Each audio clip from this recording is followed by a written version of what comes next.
ሽመት ፕሬዚዳንት ትግራይ አዘራራብ ኮይነሎ ብርሃን ጁላ ኣብ ሓራ መሬትን ዘለው ተጋሩ ዝሃቦ ተስፋ ዘቁረጸ መልሲ ጀነራል ሳሞራ የኑስ ነበር ሓላፊ ስታፍ ሰራዊት ኢትዮጵያ ብዛዕባ ህልው ኩነታት ትግራይን ስጋት ዳግማይ ውግእን ዝሃቦ ዝርዝር ትንተና ኣብ መንጎ ህዝቢ ትግራይን ፖለቲከኛታትን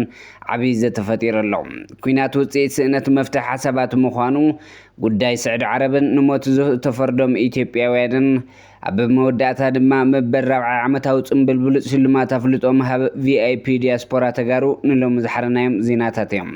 ሰላም ኣብ ኩሉ ኩርናዓት ዓለም ትርከቡ ተኸታተልቲ መደብና ዜናታት ዝዕለተ በርስተ ዜና ፈሊምና ናብ ዝርዝሮም ከነስግረኩም።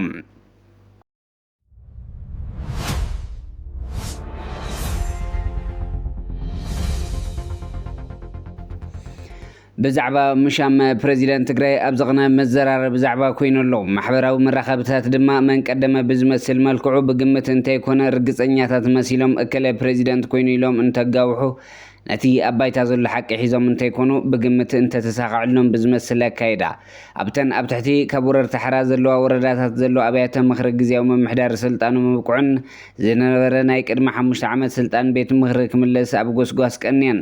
መቐፀልታ ድማ ቤት ምክሪ ትግራይ ኣኼባ ኣካይዱ ንፕሬዚዳንት ክሸውም ምዃኑ ይሕበር። እቲ ፕሬዚዳንት ዛጊዳ ኣይተነፀረን። ምስኡ ተኣሳሲሩ ድማ እቲ ሓድሽ ተመርፀ ፕሬዚዳንት ከመይ ምስ ፌደራል መንግስቲ ተናቢቡ ክሰርሕ ይኾን እቲ ዘሎ ክልከላ ባጀት ነዳድን መምላስ ተመዛበልቲ ሉዓላውነት ትግራይን ካልኦት ትግራይ ካብ ፌደራል መንግስቲ ክትረኽቦም ዝግባእ ረብሓታት ናብ ትግራይ ብቕልጡፍ የግዕዞም ሕቶ ብዙሕ ትግራዋይ እዩ። እቲ ዝለዓለ ጠለበ ህዝቢ ትግራይ እዩ። እቲ ዛዕበየ ኣጀንዳ ህዝቢ ትግራይ ወዲ ወረደ ወዲ ደየበ ተሓንከበ ኣይኮነን። እቲ እንኮ ባህጊ ህዝቢ ትግራይ ካብቲ ዘለቶ ዕንክሊል ዓንኬል ከመይ መዋፆ ትረክብ ምስ ፌደራል መንግስቲ ተጠናፋኒንካ እንተይኮነ ተላቢኻ ወይ እውን ኣሚንካ ረብሓኻ ተኸብር እዚ ዝገብር ዓቕሚ ዘለዎ መሪሕነት ዶ ክህልዋ ይኸውን ትግራይ ወይስ ከምቲ ናይ ትማሊ ዓይኒ እዝናይ ንዓይኒ ዘይጥዕሙ ንመከራ ተወሳኺ ሓይሊ ዝኾኑ ውልቀ ሰባት ናብ ስልጣን እናሓኸሩ ንመከራ ትግራይ ዘናውሑ ይኾኑ? እከለ ፕሬዚዳንት ኮይኑ ተሸይሙ ዝብል መደናገርቲ ሓበሬታታት ይወፁ ስለ ዘሎ መላእ ህዝቢ እዚ ሓበሬታ ካብ ሓቂ ዝረሓቐ ምዃኑ ነባር ቤት ምክርና ብዕሊ ክሳብ ዝስየም ከይተናገረ ብትዕግስቲ ንኽፅበነ ተሓሳሲብ ብል ተገዳዳይ ሚካኤል ኣስገዶም ወሃቢ ቃል ህዝባዊ ወያነ ሓርነት ትግራይ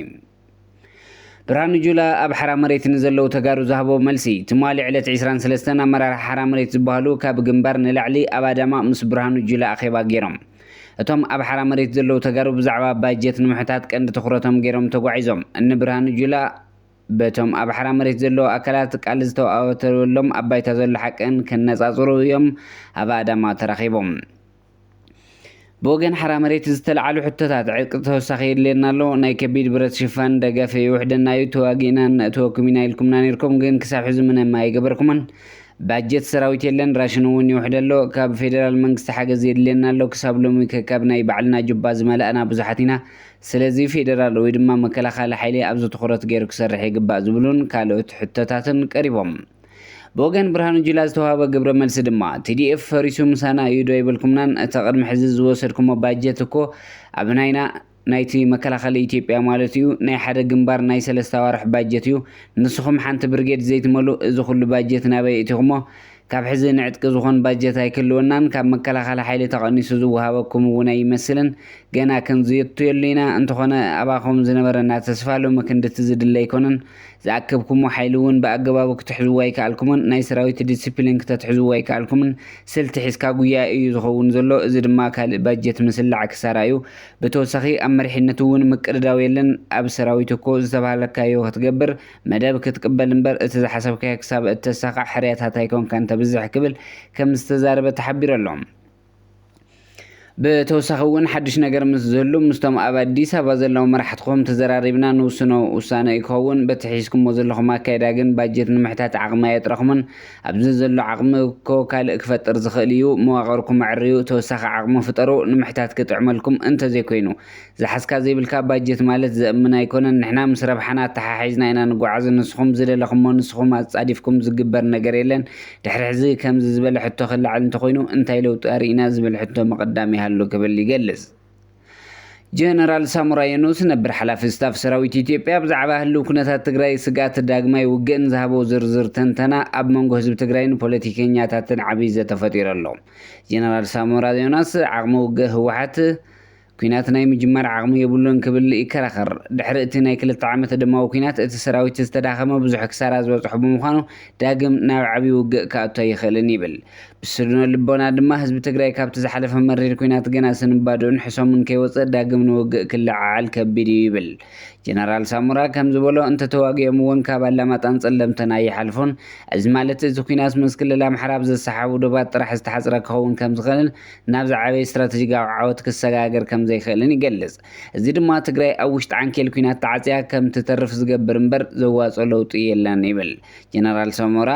ውግእ እንተተጀሚሩ እቲ ዞባ ዳግማይ ናብቲ ዝኸፍአ መዋጥር ከኣቱ ምዃኑ እውን ይሕብር ኩናት ንህዝቢ ትግራይ ዳግም ናብ ዘይውዳእ ናይ ስቃይ ዓንኬል ወይ ከዓ ድላሃመት ከኣቱ እምበር ፍታሕ ከም ዘይኮነ ብሰፊሑ ይትንተን ጀነራል ሳሙራ ኣብ ዝትንተኑ ንፖለቲካ መሪሕነት ሕወሓት ብምንቃፍ ንህዝቢ ትግራይ ድማ ብኩናት ዝመፅእ ረብሓ የለን ዝብል መልእኽቲ ከመሓላልፍ ይደሊ እዚ ርእይቶ እዚ ኣብዚ ሕዚ እዋን ኣብ ውሽጢ ሕወሓት ዘሎ ምፍሕፋሕ መንጎ ፌደራል መንግስትን ምምሕዳር ትግራይ ዘሎ ዘይርግእ ኩነታት ኣብ ግምት ኣእትዩ ነዚ ዝበለ ጀነራል ሳሙራ ዘቕረቦ ነጥቢ ሰላም ብዘይካ ውግእ ጥራሕ እዩ ክመፅእ ዝኽእል ዝብል ኮይኑ ህዝቢ ትግራይ ካብ ዝኾነ ይኹን ሓድሽ ወታደራዊ ምንቅስቓስ ክቁጠብ ይምዕድ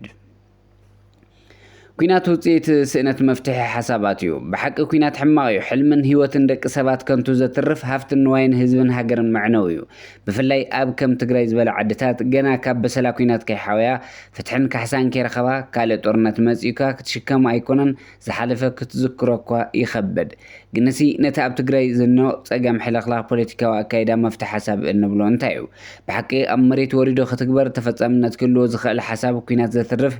ብግፍዓውያን ጆኖሳይድ ዝተወረረ መሬትና ዘምልስ ዝተመዛበለ ህዝቢ ናብ መረበቱ ዘምልስ ዝተፈጸመና ጆኖሳይድ ገበን ኩናትን ብፍትሒ ዝድብስ ፍትሒ ዘንግስ ንኹሉ ተበዳልን በዳልን ብሓደ ኣሚኑ ብሰላማዊ መንገዲ ንኽፍጸም ዝገብር ጭቡጥ ሓሳብ ኣበይ ምስመና ኣሎ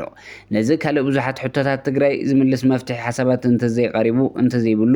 እቲ ኩናት ይተርፍ እንብሎ ዝረባ ፖለቲካዊ ሃልኪ ብቻ ኮይኑ ክተርፍ ይኽእል እዩ ሕዚ እውን ኣይረፈደን ኩናት ዘትርፍ ፍትሒ ዘንግስ ኩሉ ዓይነት ሰላማዊ ፍታሕ ሓሳብ ከቕርብ ዝኽእል ናይ መሪሕነት ብቕዓት የድልያ ኣሎ ትግራይ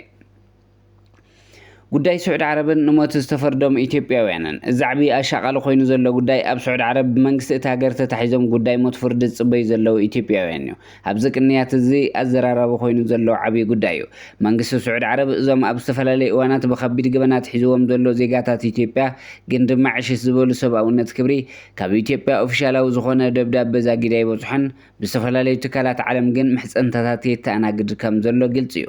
እዚ እውን ጉዳይ ሰብኣዊ መሰለ ውድብ ሕቡራት መንግስታት ቲቪ ከታተሎ ከም ዘሎ ደብዳቤ እውን መንግስቲ ስዑድ ዓረብ ከም ዝፀሓፈ ገሊጹ ነይሩ ተኾነ ናይ ዝግብረ መልሲ ዛጊዳ ይተሓበረን ዕላው ዘይኮነ ወረታት ግን ብዘይካ ውሕዳት እቶም ኣብዝሓ ኢትዮጵያውያን ካብ ሞት ከም ዝተምሓሩ ገይሮም ፅሑፉ ድማ ይተሳኑን እዚ ዕላው ብዝኾነ ዓለም ለኻዊ ትካል ወላ እኳ እንተዘይተገልፀ ሓደ ማዕኸናት ዜና ንቢቢሲ ቋንቋ ትግርኛ ሓዊሱ ናይዞም ካልኦት ሞት ፍርዲ ጠጠው ክብል ከም ዝተገበረ ይገልጹ ነዚ ብዕቱብ ዝከታተል ዘሎ ወገን ግን ክሳብ መወዳእታ ቃልስና ከይነቋርፅ ዝብል ልበዋታት የቕርብ ኣሎ እዚ ገጸ መርዳእታ ስለ ዘይኮነ ክሳብ ብዕሊ ካብ ቤት ማእሰርቲ ዝወፁ ቃልስና ናሕይል ዝብል ፃውዒት ይቐርበሎም መበል 4 ዓመታዊ ጽምብል ሽልማት ብሉጽ ኣፍልጦ ማህብ ቪአይፒ ዲያስፖራ ይሳለጥ ኣሎ ኮሚቴ ሰናዳ ጽምብል ሽልማት ቪአይፒ ዲያስፖራ ንዕለት ዓርቢ ግንቦት 15 2026 ንዝካየደ 4 ዓመታዊ ጽምብል ሽልማት ፍሉይ ኣፍልጦ ከም ነዳሉ ክነብስር ንፈቱ ይበሉ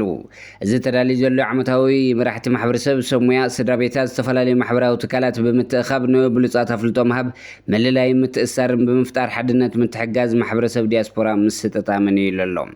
ዋና ዓላማ ፍሉይ ሽልማት ቪአይፒ ዲያስፖራ በብሉጽ መሪሕነት ማሕበረሰብ መለላይን ምዕቃብን ባህልታት ምድንፋዕ ግልጋሎት ሰባቡ ከምኡውን ኣወንታዊ ማሕበራዊ ለውጢ ንምምጻእ ዝነጥፉ ውልቀ ሰባትን ትካላትን ንምብርትታዕን ንኻልኦት ድማ ንምልዓልን ይልሎ እዚ ጽምብል ፍሉይን ልዑልን ብሉጽን ግልጋሎትን ኣበርክቶን ዝገበሩ ውልቀ ሰባትን ትካላትን ዝወሃብ ኮይኑ ፍሉይ ሽልማት ዕድመ ልክዕ ከምኡውን ግልጋሎት ምልላይን ምዕቃብን ባህልታት ፍሉይ ኣፍልጦ ግልጋሎት ምዕቃብ ቅርስታት ምጽምባል ፍሉይ ሽልማት ሰብኣዊ ገጽ ከምኡውን ፍሉይ ሽልማት ግልጋሎት ሞያ ብሉጽ መሪሕነት ማሕበረሰብን ዘካተተ ኮይኑሎም እምባርከስ ክቡራት ተኸታተልቲ መደብና ንሎሚ ዝሓረናዮም ዜናታት ዝዕለት ኣብዚ ከም ቤትና ሰሰናይ ንዓኹም ሰላም ንዓኽ ትግራይ